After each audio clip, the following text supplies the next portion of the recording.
প্রকৃত ভগ্নাংশ কাকে বলে? উত্তর, প্রকৃত ভগ্নাংশ যে ভগ্নাংশের লব ছোট ও হর বড় তাকে প্রকৃত ভগ্নাংশ বলে। যেমন 2 ভাগের 5 ভাগ, 1 ভাগের 3 ভাগ, তাহলে 2 ছোট 5 বড়, 1 ছোট 3 বড়। অপ্রকৃত ভগ্নাংশ কাকে বলে? অপ্রকৃত ভগ্নাংশ যে ভগ্নাংশের লব বড় এবং হর ছোট তাকে অপ্রকৃত ভগ্নাংশ বলে। যেমন 5-এর 2, 3-এর 1। এখানে আছে লব আছে 5 বড়, হর আছে 2 ছোট, 3 লব বড়, 1 ছোট।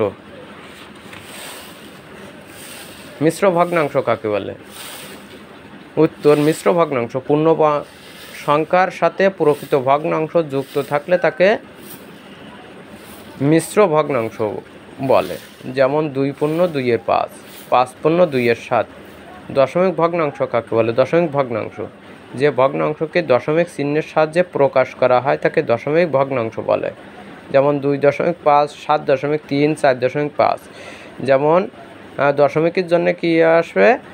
দশমিক উঠাই দেবো, 25 ভাগ দশমিকের পরে যে কয়টা সংখ্যা থাকবে সেই কয়টা শূন্য হবে, তাহলে 1-এর পরে কয়টা সংখ্যা? একটা সংখ্যা, তাহলে 1-এর পরে শূন্য হবে। 73 ভাগ 10, 45 ভাগ 10।